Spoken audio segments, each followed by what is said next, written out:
Bismillahirrahmanirrahim. Assalamualaikum warahmatullahi wabarakatuh. Saat ini saya akan menjelaskan tentang prinsip-prinsip testing. Ya, prinsip-prinsip testing yang pertama adalah pengujian tidak akan menemukan semua kesalahan. Ya, jadi pengujian atau tes yang dilakukan terhadap aplikasi tersebut tidak akan pernah ditemukan aplikasi yang sempurna. Sehingga di sini dijelaskan prinsip yang pertama adalah tidak semua kesalahan pada sebuah aplikasi itu kita akan temukan. Kenapa?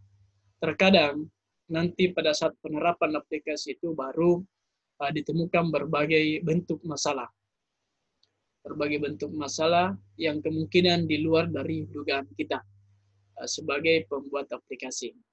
Ya. Kemudian yang kedua, prinsip yang kedua adalah testing merupakan pekerjaan yang kreatif dan sulit. Kenapa dikatakan dalam pengujian aplikasi ini dianggap sebagai pekerjaan yang memang membutuhkan kreatif dan dianggap sulit di dalam pelaksanaannya. Nah, sebagai tim testing harus memiliki jiwa kreatif. Kenapa saya katakan jiwa kreatif? Karena hal-hal yang tidak mungkin dilakukan oleh programmer, tapi tim testing bisa melakukan itu. Ya, salah satu contoh yang pernah saya jelaskan beberapa waktu yang lalu tentang aplikasi itu kemungkinan saja programmernya tidak melakukan pengujian di satu sisi, ya, dan dianggap oleh programmer itu mungkin saja tidak terjadi hal-hal yang mungkin saja di luar dari apa yang dia prediksi. Salah satu contoh, ada bagian-bagian tertentu yang terlewatkan oleh programmer, tetapi tim testing ini menganggap hal itu penting. Nah, mengapa dikatakan hal itu penting? Ya, mungkin saja ketika diterapkan di lapangan, itu akan menjadi hal yang sangat mengganggu. Seperti itu. Nah, sebagai tim testing harus memiliki jiwa kreatif.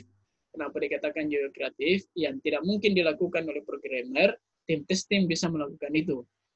Kemudian, mengapa dianggap sebagai pekerjaan yang sulit? Karena hal yang tidak pernah dilakukan oleh programmer, dilakukan oleh tim testing. Yang mungkin saja programmer ini menganggap itu sudah bagus, tetapi tim testing ini melakukan modifikasi. Ya, melakukan modifikasi, melakukan sebuah percobaan di luar dari kemampuan software ini misalnya. Melakukan upgrade misalnya. Ya. Nah, ketika dia melakukan upgrade, ya mungkin saja aplikasi ini dia tidak bisa berjalan maksimal lagi. Ya. Ketika misalnya sudah dipatenkan oleh programmernya atau sudah dibatasi oleh programmernya hanya sampai sekian user, tetapi tim testing ini mencoba menaikkan jumlah pengguna atau user. Ya.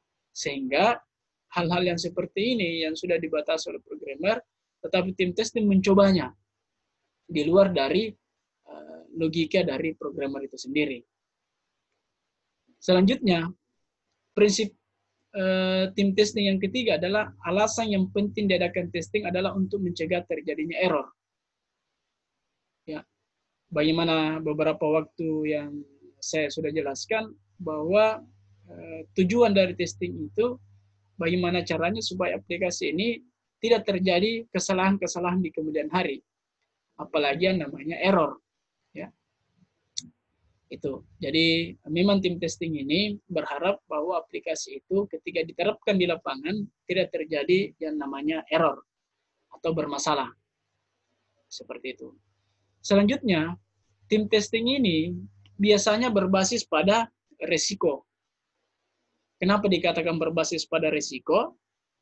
Ya, yang mungkin saja tadinya aman-aman saja, tetapi karena dilakukan modifikasi oleh tim testing pada akhirnya bermasalah.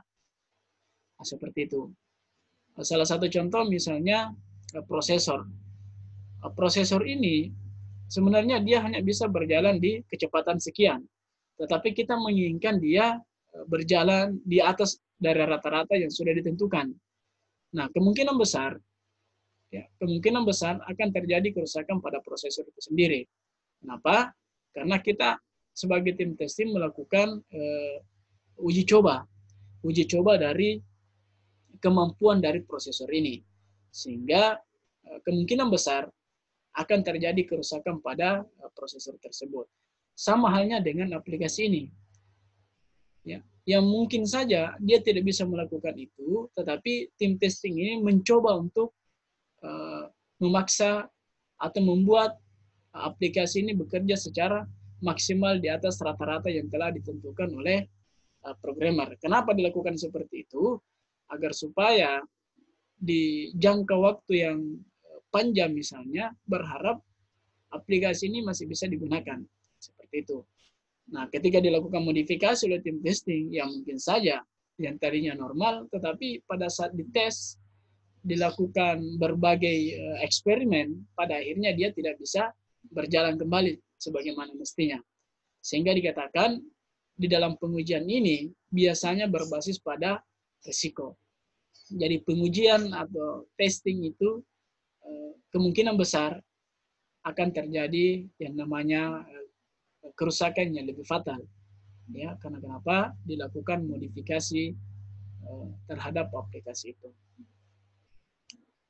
Selanjutnya, testing harus direncanakan dan terjadwal.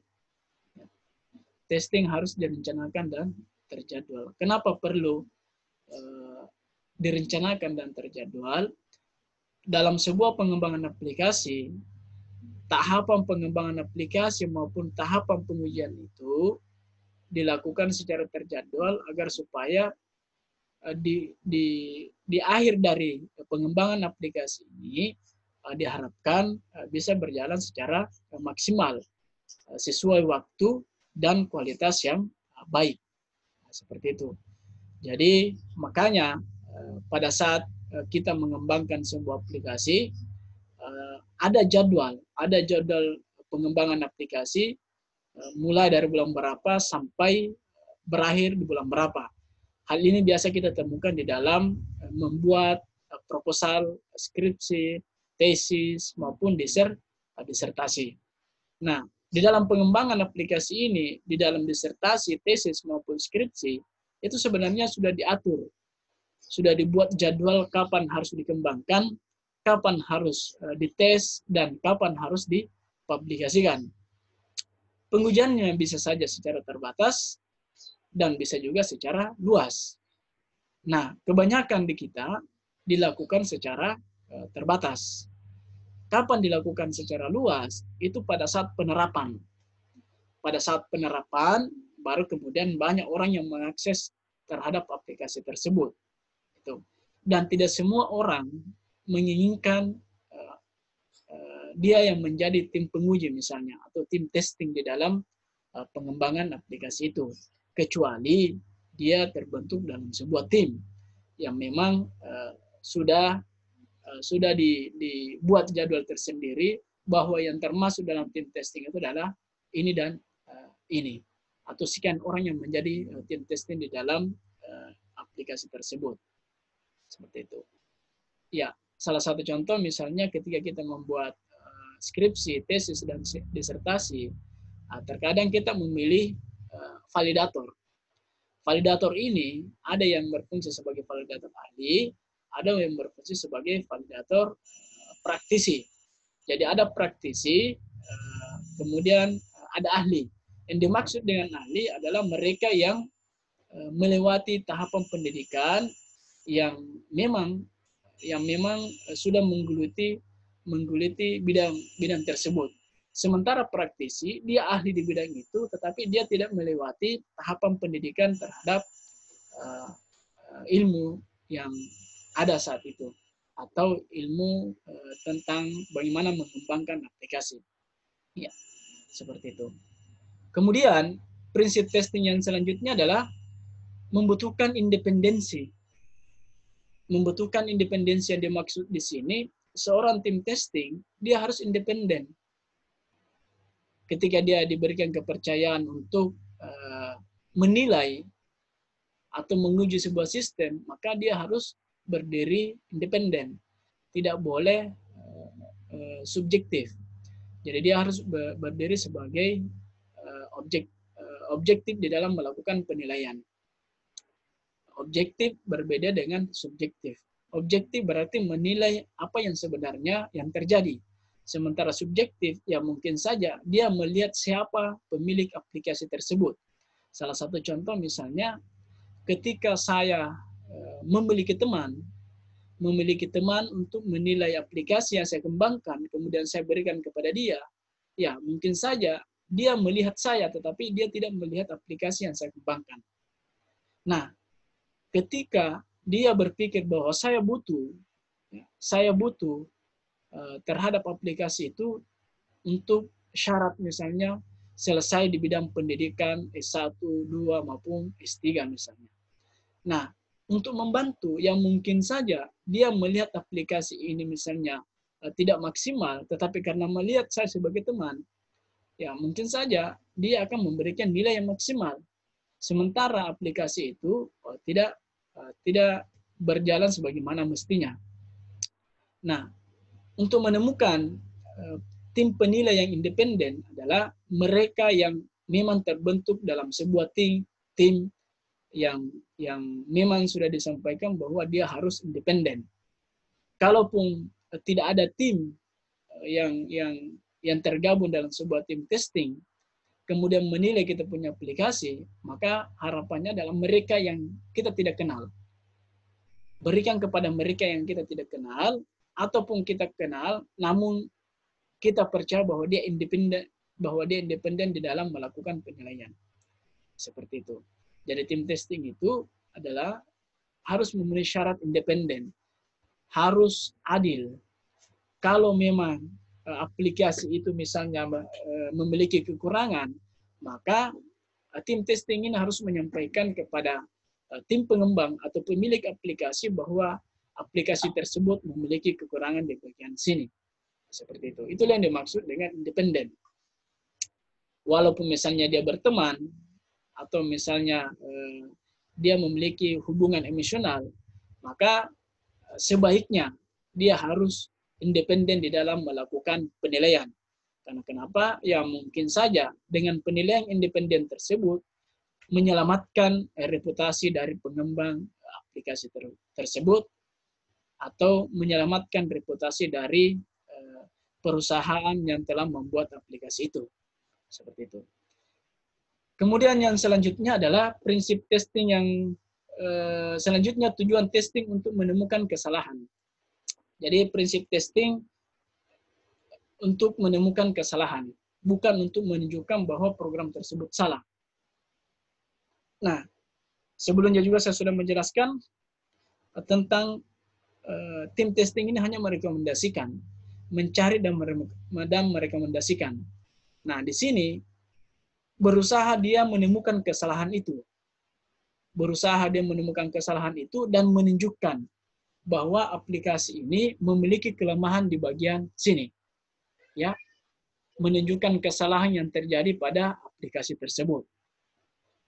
Itu, menemukan kesalahan dan menunjukkan kesalahan yang terjadi pada program tersebut. Itu. Jadi prinsip testing yang ini dia berusaha untuk menemukan kesalahan itu, ya, dan menyampaikan kepada tim programmer untuk kemudian diminta untuk menyelesaikan masalah itu. Ya. Tetapi lagi-lagi saya ingatkan, bukan untuk mencari-cari kesalahan, tetapi menemukan kesalahan. Jadi beda mencari-cari kesalahan dan menemukan kesalahan. Kalau mencari-cari kesalahan, ya mungkin ada niat lain di balik pengujian itu. Tetapi ketika dia menemukan kesalahan, mencari dan menemukan kesalahan, itu berbeda lagi. Mencari dan menemukan kesalahan berarti memang dia berfungsi independen. Dan memang tugas dari tim testing ini adalah mencari dan menemukan kesalahan itu. Baru kemudian melaporkan kepada programmer atau kepada pimpinan yang lebih tinggi di atas dari tim testing ini, untuk menyampaikan kepada programmer bahwa kekurangan dari aplikasi ini adalah ini. Ya. Berbeda kalau mencari-cari kesalahan. Mencari-cari kesalahan, mungkin saja aplikasi itu sudah bagus, tetapi karena ada nilai subjektivitas di dalamnya, ya, dia menilai secara subjektif, sehingga aplikasi yang tadinya mungkin saja sudah bagus, tetapi masih dianggap tidak baik atau tidak layak. Karena ada penilaian subjektif. Makanya di poin di atas ini, poin yang di atas ini, independen yang diharapkan. Artinya tidak ada intervensi di dalamnya. Tidak ada intervensi. Tidak ada pengaruh dari luar. Tidak ada masalah pribadi. Jadi ketika misalnya menemukan masalah itu memang kesalahan dari aplikasi itu, maka wajar untuk disampaikan. Tetapi ketika aplikasi itu sudah jelas bagus, seharusnya harus dilaporkan juga bahwa aplikasi itu sudah bagus. Ya. Kemudian prinsip selanjutnya adalah tidak ada jaminan bahwa aplikasi itu bebas dari kesalahan. Tidak ada jaminan aplikasi itu benar 100%. Jadi prinsip dengan misi tadi ada kaitannya bahwa aplikasi ini tidak ada jaminan tidak ditemukan kesalahan di masa yang akan datang. Ya. Mungkin saja hari ini aplikasi itu berjalan secara maksimal 100%, tetapi ketika dipindahkan ke komputer lain, maka dia tidak bisa jalan. Sering terjadi seperti itu. Aplikasi itu yang saya kembangkan di laptop A, kemudian saya pindahkan ke laptop B atau komputer B, ya di sana biasanya tidak bisa jalan, ya. Dan berbagai hal yang mungkin saja yang menyebabkan sehingga aplikasi itu tidak bisa jalan atau tidak bisa berjalan secara maksimal. Kenapa seperti itu? Ya mungkin saja berbeda perangkat yang digunakan pada saat melakukan pengujian dan pada saat penerapan di lapangan. Itu. Makanya dikatakan tidak ada jaminan bebas dari kesalahan. Sehingga pada saat diterapkan di lapangan atau pada komputer lain, ya di sana harus diperbaiki kembali karena menyelesaikan antara aplikasi yang kita kembangkan dengan perangkat hardware yang ada di lokasi di mana kita akan menerapkan aplikasi itu. Kemudian tujuan dari testing bukan untuk mempermalukan programmer. Ya. Tujuan dari testing bukan untuk mempermalukan programmer. Kenapa dikatakan bukan untuk mempermalukan programmer? Karena ketika Anda mencari-cari kesalahan yang seharusnya aplikasi itu sudah bagus, Anda mengatakan itu masih memiliki banyak kekurangan atau tidak layak, ya berarti niat Anda adalah berusaha untuk menjelek-jelekkan aplikasi yang sudah bagus atau sudah layak. Itu. Ya. Nah, ketika Anda menemukan kesalahan itu, seharusnya Anda menyampaikan kepada tim programmer atau kepada pimpinan atau atasan bahwa aplikasi ini memiliki kekurangan. Ya. Jadi konsumsinya tim testing adalah konsumsi internal. Tidak perlu disampaikan ke publik. Karena kenapa? Ketika Anda menyampaikan ke publik, yang seharusnya itu konsumsi internal, tetapi orang lain mengetahui, inilah yang dimaksud dengan mempermalukan programmer. Apa niat mempermalukan programmer? Ya mungkin saja ada niat lain di balik tugas yang sebenarnya yang dia jalankan. Dia tidak berfungsi sebagai tim testing independen, tetapi dia berfungsi sebagai tim testing yang menilai secara subjektif. Seperti itu. Selanjutnya, ya, saya pikir